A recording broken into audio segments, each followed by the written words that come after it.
안녕하십니까. 신성장산업부장 김준모입니다. 주말 사이에 윤석열 대통령의 탄핵소추안이 국회를 통과했는데요. 오늘은 비상계엄 사태 흑폭풍 주제로 이야기 나눠보겠습니다. 특히 의료계 분노를 촉발한 비상계엄 포고령 파문을 다뤄보도록 하겠습니다. 제 옆에는 우리 뉴시스의 병원 의료 팀장인 백영미 기자 나와 있습니다. 안녕하십니까? 네, 안녕하세요. 네, 오늘 주제에 관한 이야기를 나누기 전에 일단 의료계 분노를 폭발시켰던 그 단어 초단포고령 어떤 경위로 나온 것인지 간략히 설명 좀 해주시죠. 예, 지난 3일 윤 대통령이 비상계엄을 선포한 직후에 계엄사령부가 포고령 제1호를 발표했는데요. 포고령 제5항에 전공의를 비롯해 파업 중이거나 의료 현장을 이탈한 모든 의료인은 48시간 내 본업에 복귀에 충실히 근무하고 위반 시 계엄법에 의해 처단한다는 문구가 명시됐습니다. 처단이라는 말은 굉장히 섬뜩한 용어인데요. 그날 밤 비상계엄을 선포할 당시 의료계 반응은 어땠나요? 네, 처단의 의미는 특정 상황에서 국가의 안보와 질서를 해치는 행위를 단호하게 제재하거나 진압한다는 뜻인데요. 일반적으로 군사적 또는 법적 조치를 통해 불법 행위나 반정부 활동에 대한 강력한 대응을 의미합니다. 이런 조치는 비상사태나 군사작전에 따른 긴급한 상황에 적용됩니다. 그날 밤에 서울대 병원 교수들은 입장문을 내고 사직한 의료인은 과거의 직장과의 계약이 종료됐으므로 파업 중이거나 현장을 이탈한 것에 해당하지 않으며 해당 항목과는 무관하다.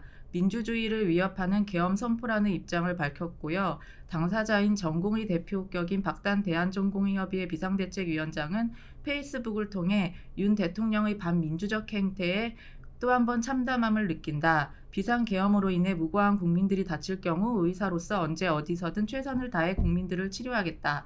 독재는 물러가라고 밝혔습니다. 비상계엄 상황과 전공의 사직이 도대체 무슨 관련이 있는 것인지 당시에도 매우 의아했고 지금도 의아한 상태인데요. 평소 정부는 전공의 사직으로 의료 대란 같은 것은 벌어지지 않는다 라는 입장이었는데 마치 전공의 사직으로 사회적 대혼란이 벌어지고 있다는 전제를 깔고 비상계엄을 선포한 처단포고령은 상당히 모순적 상황 아닌가요? 네, 그렇습니다. 처단 포고령을 두고 의료 사태 이후 정부가 보여온 입장과 앞뒤가 맞지 않는다는 지적이 나왔습니다. 의료 대란은 없다는 그간의 입장과 달리 갑자기 국가 비상사태인 듯 사직 전공의 복귀를 명령했기 때문입니다. 계엄은 헌법 제77조 제1항에 따라 대통령이 선포할 수 있도록 규정되어 있습니다. 하지만 윤 대통령은 국내 소요 사태나 북한과의 교전 등으로 행정사법 마비 사태가 없었음에도 불구하고 국가 비상사태인 것처럼 비상계엄을 선포했죠. 특히 의대 증언에 따른 의정 갈등으로 병원을 떠난 전공의들을 반국가 세력으로 규정해 의료계의 공분을 샀습니다.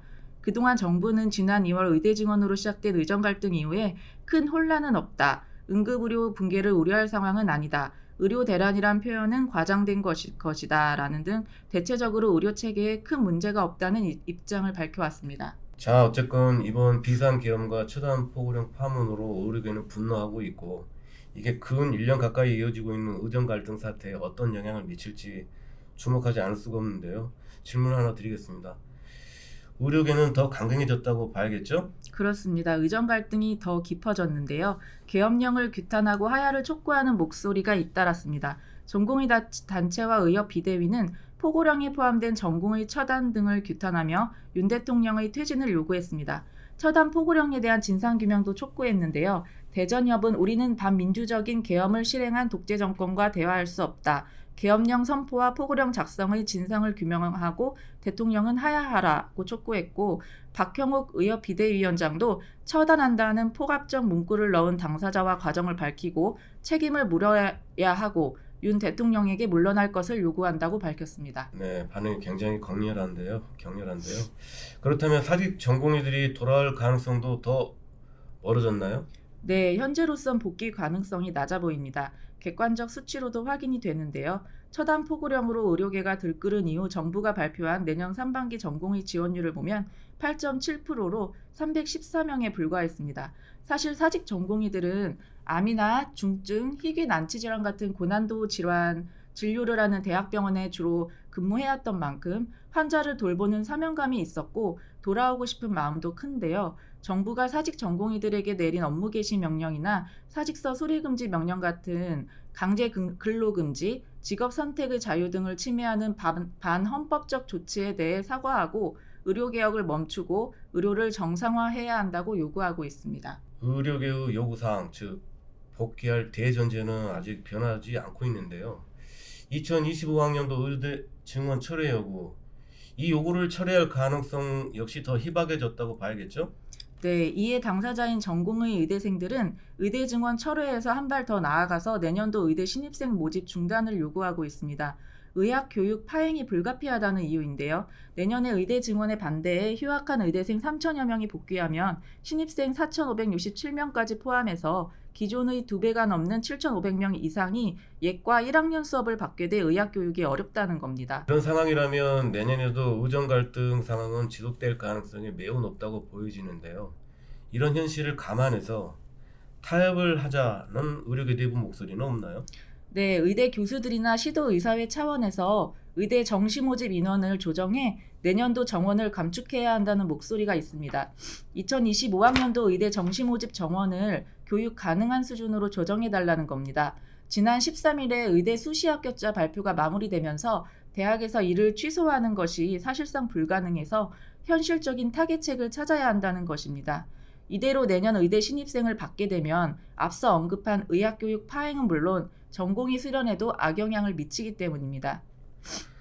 지금 의료계는 이면택 전임 회장의 공백을 메워줄 분을 찾는 회장 선거를 진행 중인데요. 내년 초 선거가 끝나면 평행선을 달리는 현 상황에 좀 변화가 생길까요? 네, 일단 현재 의협회장에 출마한 5명 후보 중 대부분이 강경파여서 누가 회장이 되더라도 대정부 투쟁이 거세질 것으로 보이는데요. 의료개혁을 주도해온 윤 대통령의 직무가 정지되면서 의료개혁 동력이 떨어지긴 했지만 한덕수 대통령 권한대행과 정부가 전향적인 입장을 보이지 않는다면 1월 초 임기를 시작하는 새 회장이 당장 합의점을 찾는 것은 쉽지 않을 것으로 보입니다. 의료계 내부에선 탄핵 국면이 장기화하면서 의대 증원 문제를 책임지고 해결하려는 주체도 사라질 수 있다. 아젠다 설정을 잘하지 못하면 정치적 문제가 해결되기 전까지 의료 문제가 장기간 교착 상태에 들어갈 것이란 전망도 나왔습니다. 의정 갈등은 새 회장의 리더십, 대정부 협상력, 내부 소통 등 여러 요인도 영향을 미칠 것 같습니다. 자, 그럼 앞으로 의정 갈등 상황 어떻게 전개될까요? 평소 이 분야 집중 취재회의 왔는데요. 어떻게 보시는지 전망 좀 해주시죠. 네, 내년도 정시 모집 원서 접수 기간이 이달 31일부터 내년 1월 3일까지인데요. 이 기간 전에 의료계와 정부가 합의점을 찾지 못하면 내년도 의대 정원 문제는 결국 입장차를 좁히지 못하게 되고 의학교육 파행, 전공의 수련 악영향 등 부작용이 불가피해 보입니다. 내년 1월 8일 결정되는 의협회장이 정부의 입장을 대변할 수 있는 장관이나 국무총리 등을 만나 합의점을 찾으려 노력은 하겠지만 정부가 전향적인 태도 변화를 보이지 않는다면 쉽지만은 않을 것으로 보입니다. 14일 탄핵안이 가결된 만큼 헌재는 내년 6월 초까지 국회의 탄핵을 기각할지 아니면 인용할지 결론 지어야 하는데요. 박근혜 전 대통령 사례에 비춰보면 빨라야 내년 3월께 선고가 이뤄질 것이라는 전망이 나옵니다. 결국 의료계와 정부가 끝내 꼬인 매듭을 풀지 못한다면 내년 3월까지 갈등이 이대로 이어질 수 있고 의료체계 혼란, 환자 불편 등이 계속될 것으로 보입니다. 정말 비관적 상황이 아닐 수가 없네요. 지금 상황이 극적으로 변할 가능성이 매우 낮다는 점은 국민의 한 사람으로서 안타깝게 그지없습니다. 자, 오늘 설명 잘 들었습니다. 의정 갈등 사태 계속 관심 갖고 취재하면서 후속 보도 해주시기 바랍니다. 오늘 주제 여기까지 다루도록 하겠습니다. 초단 포고령 파문 이후에 의사들은 거리로 나오고 있고 의정 갈등 사태는 악화 일로라는 말로밖에 표현되지 않습니다. 국민의 한 사람으로서 이런 혼란을 수습할 질서 있는 해법이 나오길 학수고대해 보겠습니다. 그럼 다음 시간에 또 뵙겠습니다. 안녕히 계십시오.